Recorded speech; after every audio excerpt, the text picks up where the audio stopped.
not bring sustainable relief to our rural areas.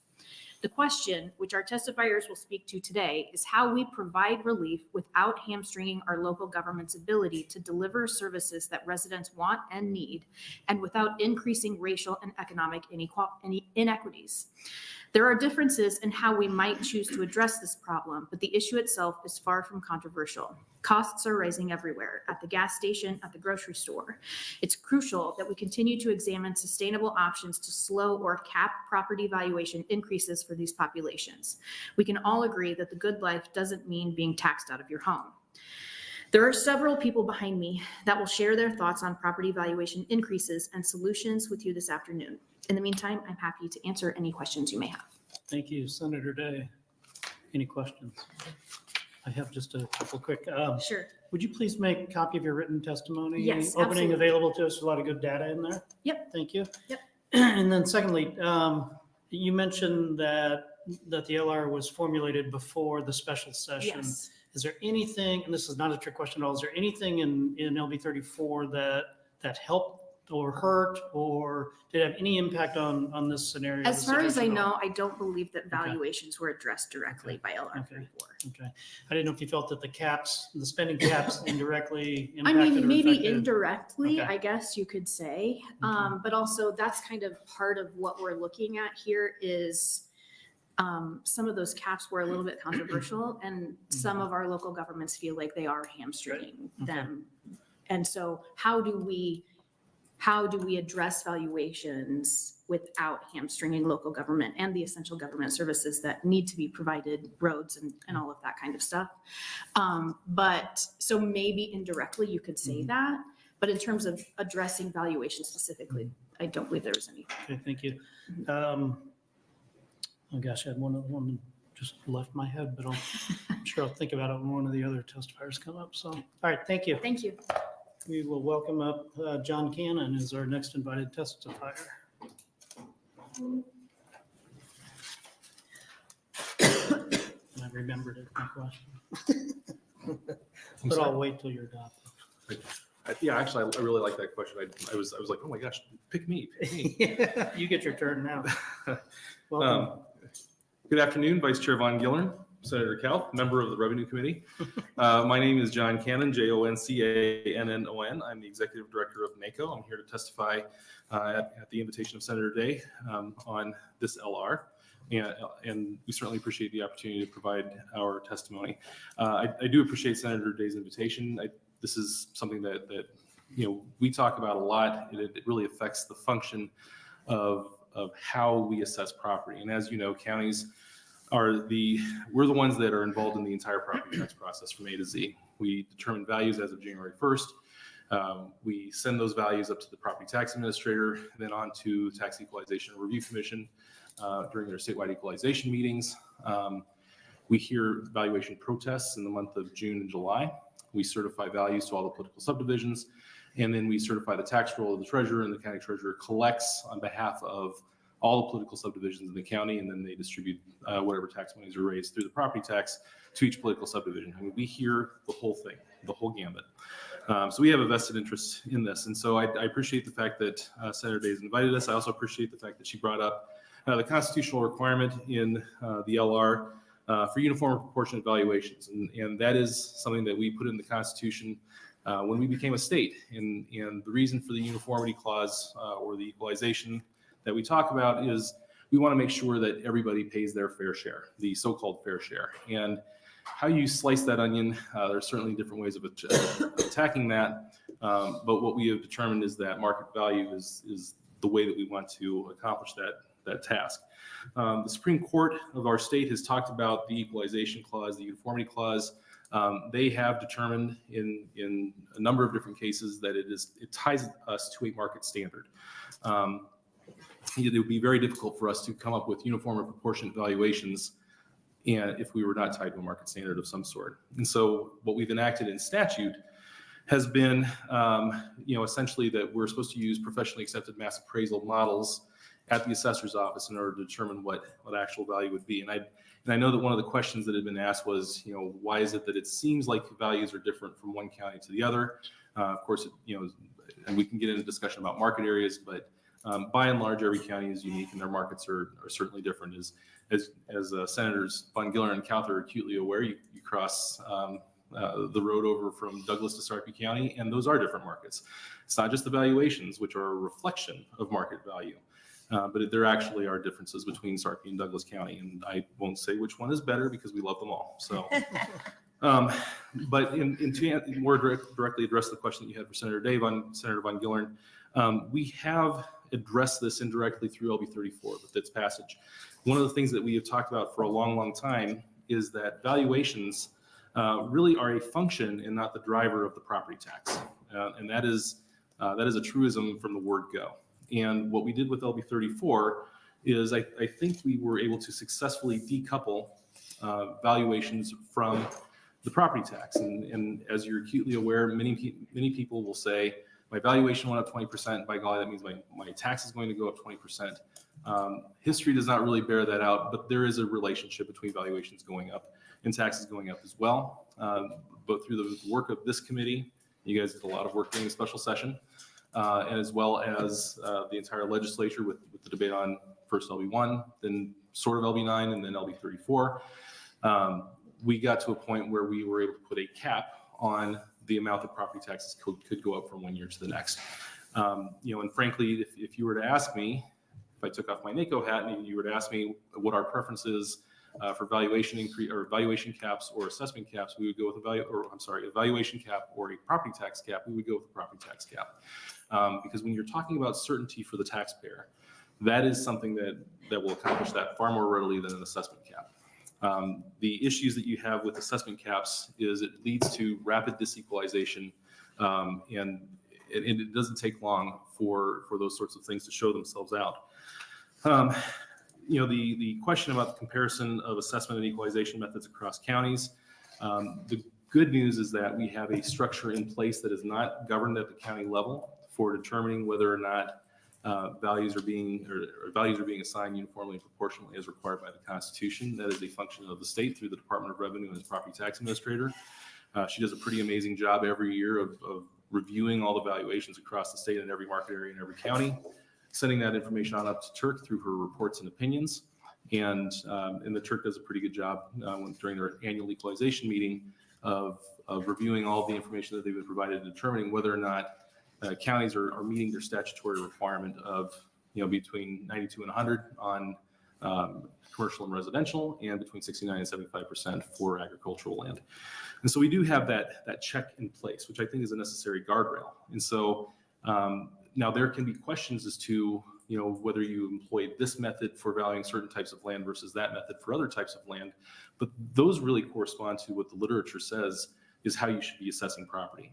For instance, for residential property, we generally are going to go with the sales comparison approach. That's a truism from the word go.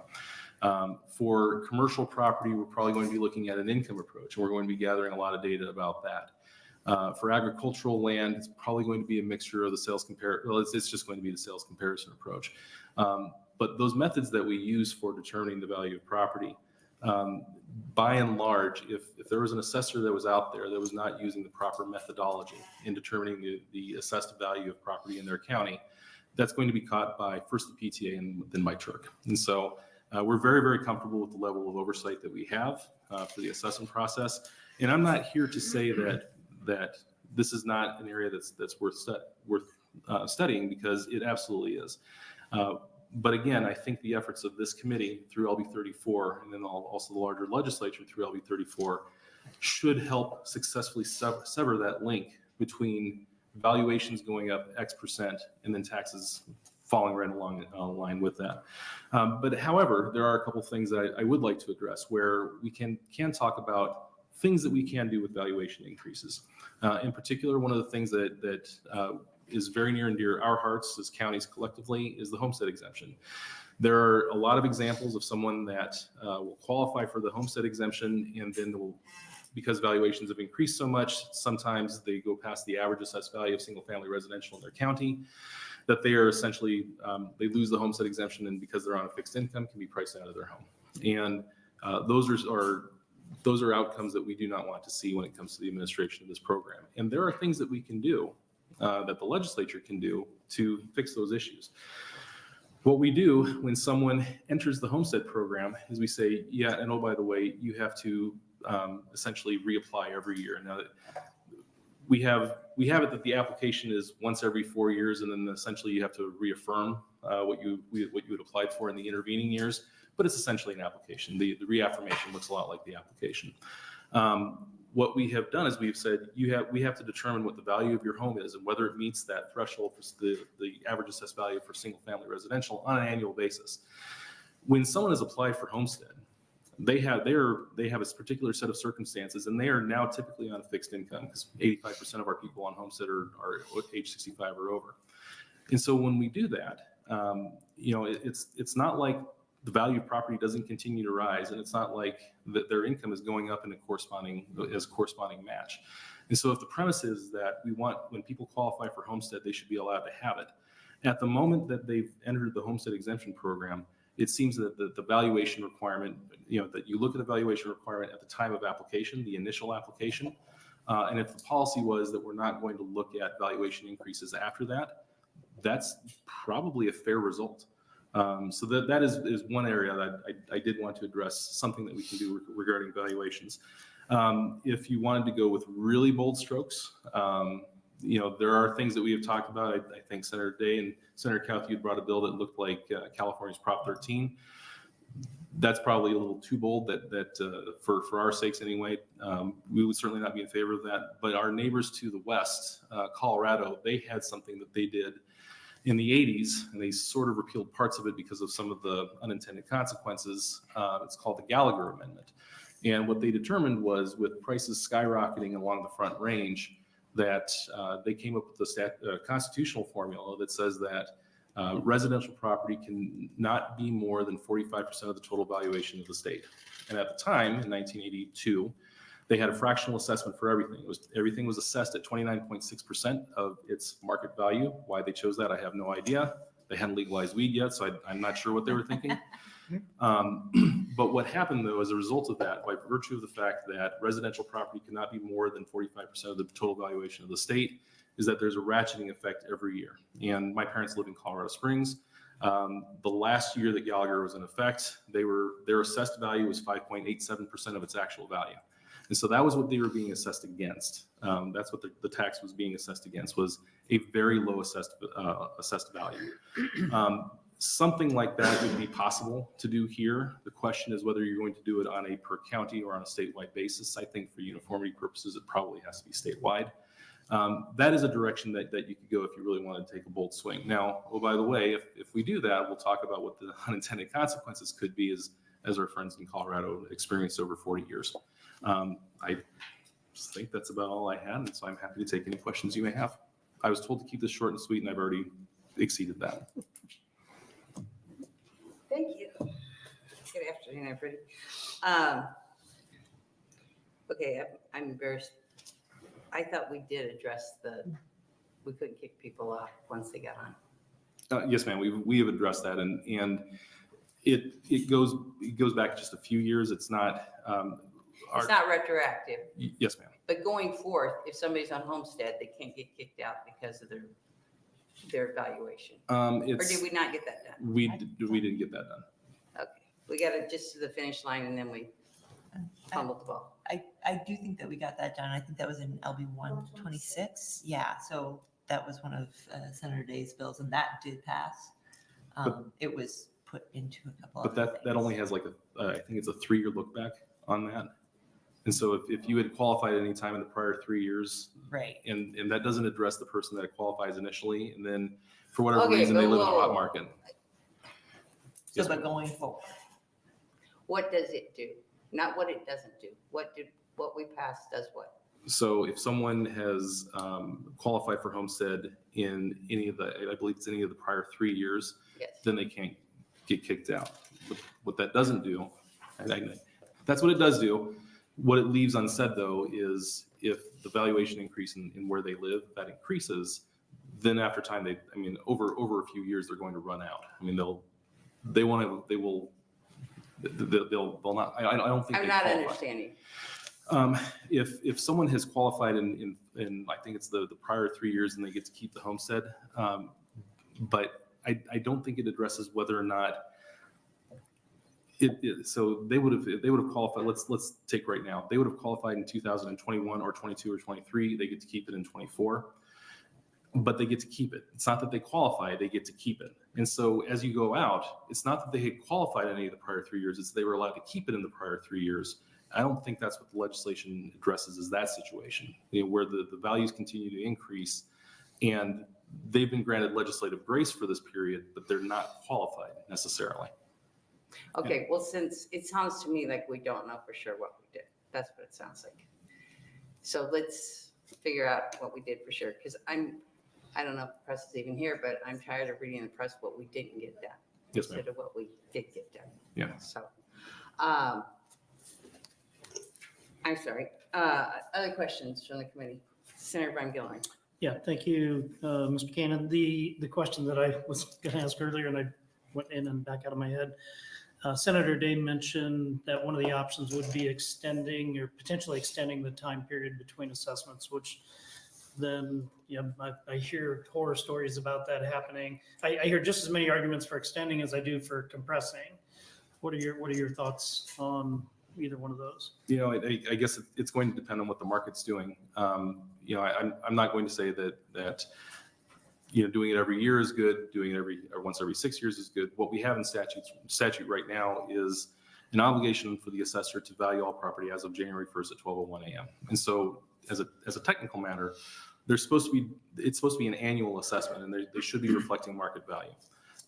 What we do to kind of promote that is that there's an obligation for them to inspect, to physically touch the parcel, each parcel within their county, no less frequently than once every 6 years. And so you can look at it as, well, I'm going to be reviewed once every 6 years, and so it's a de facto 6-year period.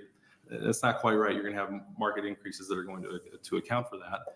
But again, the requirement is January 1st, 12:01. That's how we achieve uniformity. I know that our neighbors in Colorado, that they do it on an every 2-year period. That doesn't seem to create a lot of consternation. When you stretch it out to 5, 6, multiple years, that's when you really start to see this equalization really occur. And so I think it would probably be something that as a group, the legislature and all the stakeholders would want us to look at and study and say, what is the sweet spot? Is an annual assessment, is that going to really lead to equalized values, or is 2 years okay? 5 years probably not, but maybe it is. It depends on if the market's generally flat, then you can do it every 5 or 10 years, no big deal. If the market is has some rapid escalations and de-escalations, then equalization becomes a real big problem. Okay, thank you. Yes, sir. Thank you, Senator Van Gillen. Other questions from the committee? I've already been at one hearing this morning on valuations and property taxes. So you said it is allowed, or we do value commercial property on income basis. Yes, ma'am. And that's what I have understood from people in Douglas County. But this morning, there was somebody from Lancaster County that said that is not the way Lancaster County is doing it. So the theory, ma'am, is that there are 3 approaches to value, and you've heard this before, I know. Right. But for purposes of the record, there are 3 approaches to value. There's the income approach, the cost approach, and the sales comparison approach.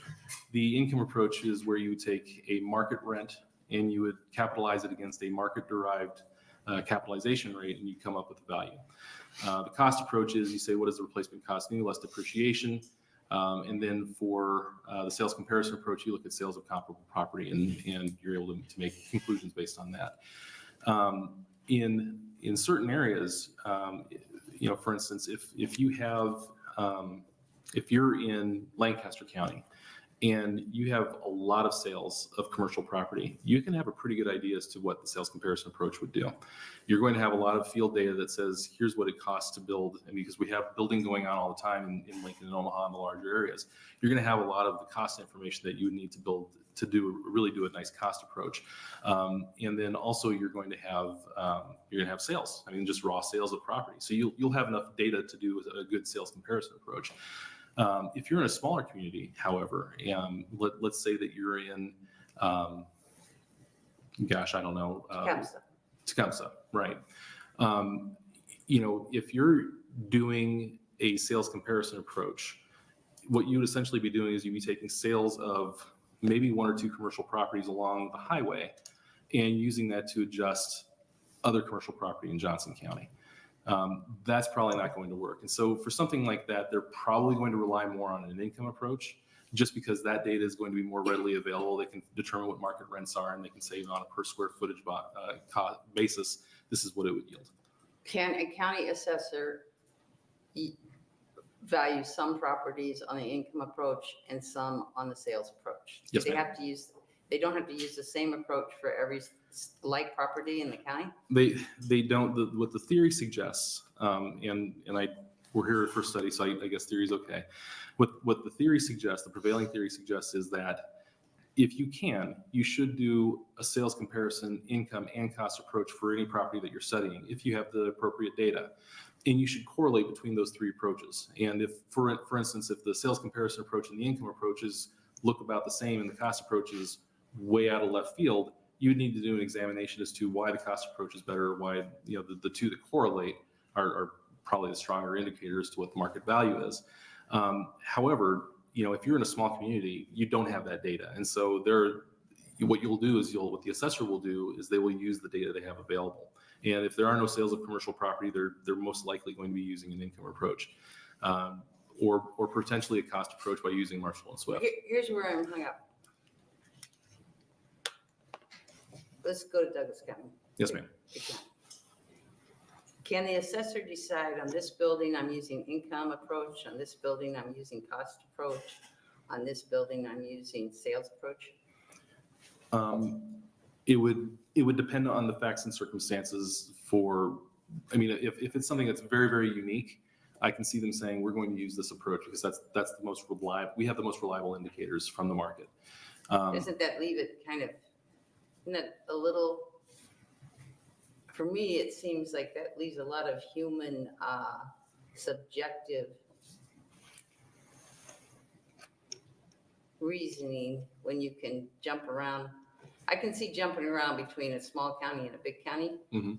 I find it hard where you can pick whatever the assessor wants to do in the same county. Yeah, and ma'am, I would, my understanding, I don't want to speak for the Douglas County assessor or the Lancaster County assessor because I will have a call waiting for when I get back to the office. But what I would respectfully suggest is that for most assessors, they're going to look at what do I have the most data? What is, do I have the most data for the cost to do a good cost approach? Do I have the most data for a good sales comparison approach? If I have all the data to do all of them, they'll do it. In Lancaster County, heck, they do a replacement costing on my residential property as well as a sales comparison approach. If they have the data for it, they'll do it. If they don't have the data, and so if Are you're you talking saying they can use replacement costs, like I have to build a brand new house and what it costs, and they can put the value of a 30-year-old house of what it would cost brand new? So it would be replacement cost new less depreciation. And so what they would go through is they'd say, based on the the quality and the construction, similar materials. If you But had they have to depreciate it out. They can't use the cost. they have to use less depreciation. Yes, ma'am. Okay. I think it would be interesting if the committee understood in Douglas County, Lancaster County, Suffolk County, Hall County, I don't care, pick one, pick them all, how many properties, commercial properties are valued at cost versus sales versus income. Because it seems to me that you could run into some pretty big differences depending on where the property is and who knows who. Okay. Senator Ron Gilbert. Finish writing your note. Yes, sir. I don't want to stop you. To Senator Linehan's point, and this was a recap of a real live conversation I had recently with somebody, the Kellogg's property in Omaha will likely be valued on an income-based approach until it's vacant in however many years. And after that point, would the assessor then value it at, I don't know how they would value it. I don't know. Because the buildings would be worth nothing to anybody unless you want to make cereal. In fact, the property may be worth less than nothing if you have to demolish it. I don't know the answer to that question, but that'd be. Yeah, and again, it's all going to depend on what data they have available to them. And so very frequently when you have unique properties like that, you'll call in, for instance, with ethanol plants in rural communities, both the assessor can, not frequently because it costs money, but very frequently that the taxpayer will call in a very specialized appraiser for ethanol plants and say, here's what the cost of this would be. And if we were building an ethanol plant brand new from the ground up, here's replacement cost new, less depreciation. They'll use like functional obsolescence, economic obsolescence. They'll have all these factors that go into that. And it's going to depend. And so my guess is that in a place like Omaha, and I don't want to speak for Walt Peffer, but in a place like Omaha, if you have a very unique property, you're either going to be looking for sales of similar unique properties across the country and gathering market data from those sales, or you're going to call on a specialized appraiser for that. And one of the things that this legislature did a long, long time ago is there is a statute that is in place for the assessor, and it says for unique or hard to assess properties, that the assessor can make use of the property assessment division and appraisers that they might have or appraisal expertise that they might have. And so that's kind of a little escape valve or a release valve that assessors have available to them. And then to the other point, income-based approach versus sales approach, and to your comment about, made me think about in Colorado, if in Denver, if 10-story office buildings are sold in a year, those are probably all sold on an income-based value, and which would oddly make the sale value equal to the income-based approach value, correct? They probably would correlate very strongly. Okay, but in that case, you'd have a lot of data to pull from that would establish that. It'd be very different than an empty Walmart in Tecumseh versus a full Dollar General. I don't know. I'm making stuff up now, but be a very different scenario. You're doing a great job because the stuff you're making up is what the literature is talking about currently. Okay. All right, thank you. Yes, sir. Thank you, Senator Van Gillern. Any other questions from the committee? Thank you very much for being here. Thank you very much. You've had a long day, ma'am, so That's okay. thanks for being here with us. David Black. Thank you. I did bring you copies. Thank you. Senator Dave's going to get his copies of our open. Okay.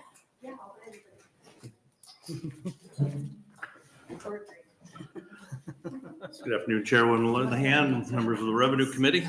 Hi, my name is David, D-A-V-I-D-B-L-A-C-K.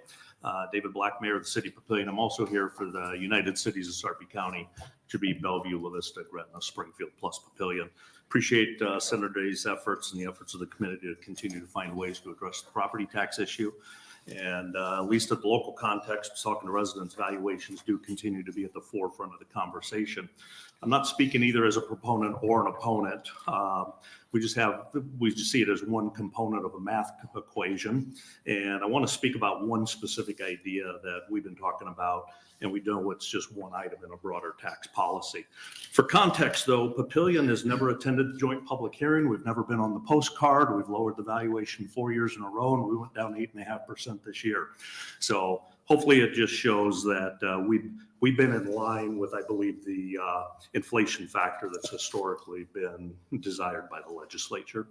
So our local discussions on valuation really started to increase just prior to the special session with the governor's working group, when it was starting to become public, that it was talking about potentially taking some of the sales tax exemptions, going away, and then doing an across the board reduction in the property tax. And in that model, all property taxpayers would have seen relief, and a portion of that would have been shifted to the sales tax. And during the special session, we started talking about a specific idea with some local residents, and it really seemed to resonate. Our idea actually encourages probably keeping market value as it is today and the uniformity as the base. But then the question becomes, how can the valuation be lowered to actually encourage things we want at the local and state level without rewarding things we don't want?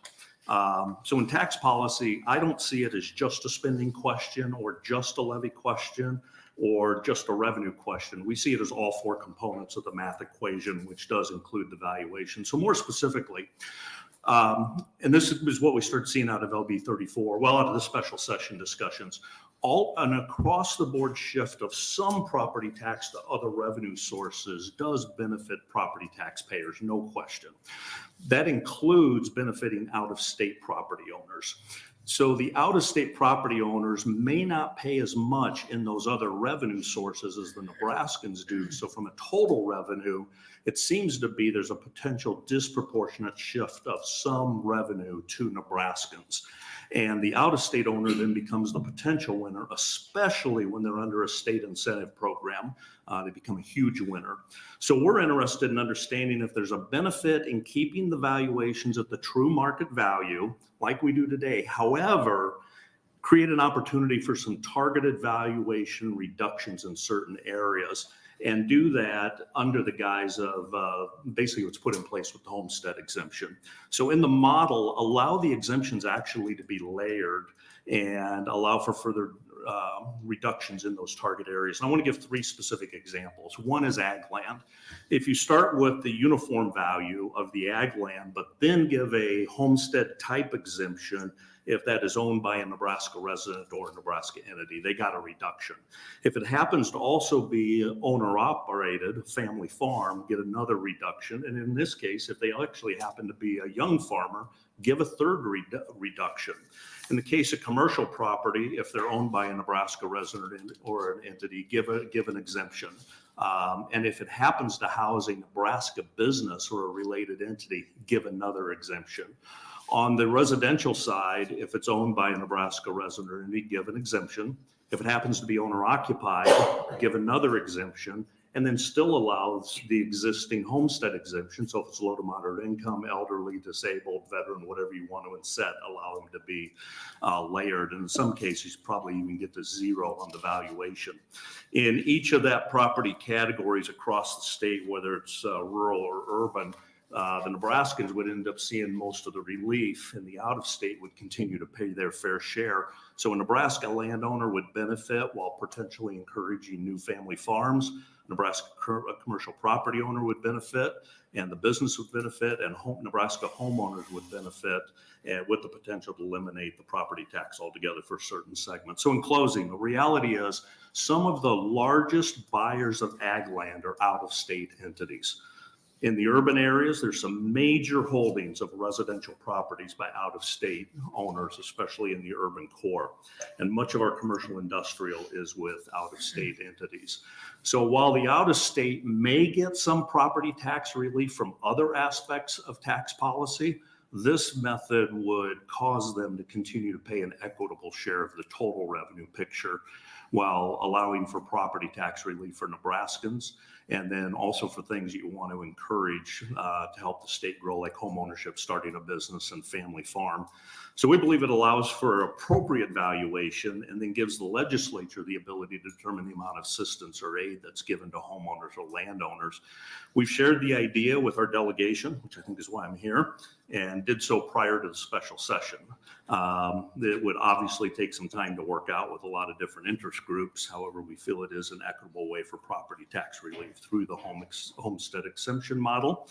Understand it's not a magic bullet. However, we do feel it could be one part of a larger tax policy. So I want to thank Senator Day for the invitation, and I'm willing to answer any questions. I'll just share one quick thing. The idea initially came to me. I had the opportunity to end up buying a rental property in another state, and this is almost the exact model that I saw. The person that owned it was a resident of that state and lived in it, and so they had these exemptions. When I bought it, all those exemptions went away, and I'm now at the base market value as an out-of-state property owner. Thank you. Other questions from the committee? Do you know how much property in Nebraska, percentage property, is owned by out-of-state people?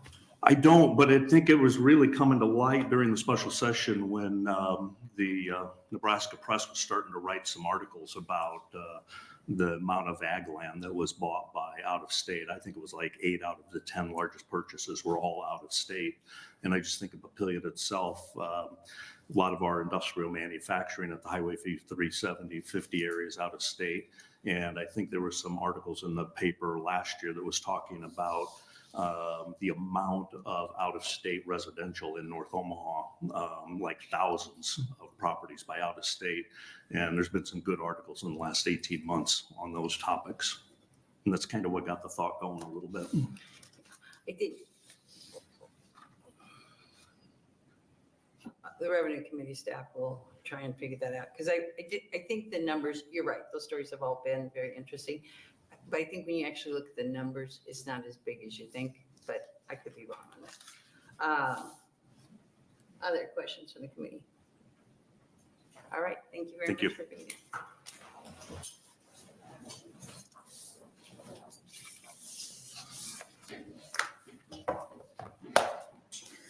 So, my Lillian was just saying that she thinks it was reported that it was like 1.5 or 2% of ag land is owned by out-of-state entities. So that was just what was reported in 2020, as of 2023. Yeah, I don't So- think ag's so big. I do think probably commercials bigger than Yes, that. maybe including commercial or Right. whatever.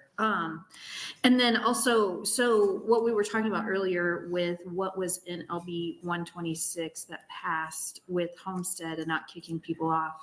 And maybe I'm wrong, but I was just trying to figure out exactly what we did pass. I'm assuming that maybe what he was saying is that in that 3 to 4 year period, essentially the valuation is still going up. So they would then have to re-qualify for homestead exemption at that end of that period. And at some point, the valuation would end up being enough to remove them from the homestead exemption program entirely. I'm assuming that's maybe what, I don't know. again, so my staff is going to look into exactly what Yeah, was in and we LB need to- 126, and we can figure out what we passed and what, exactly what it did. Was it in LB 34? Did we pass it on the standalone?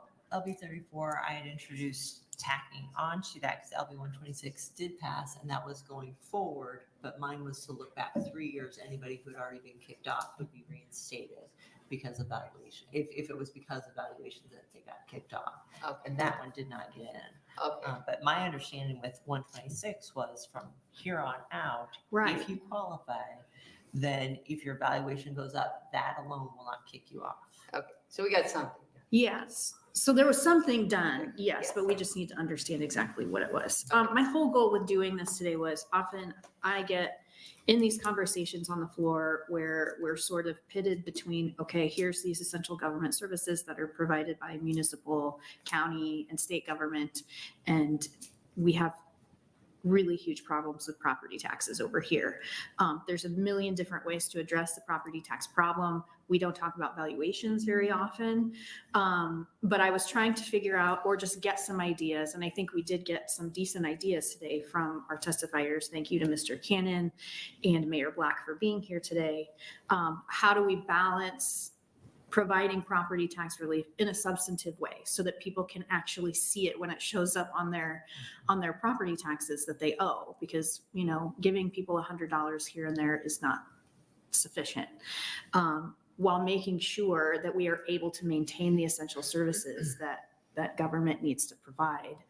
And can we address valuations in a way responsibly, and do that going forward? I think I heard some great ideas that we will hopefully be able to look into maybe for the following session. So I just really appreciate you guys here being here on a Friday Husker afternoon. So thank you. Thank you very much. Do you have any questions from the committee? I keep looking over there. There's nobody there. There's nobody Maybe there. somebody will show up. Any questions from the committee? Thank you. Thank you very much. Thank you. I appreciate it. Go Huskers. Go ahead.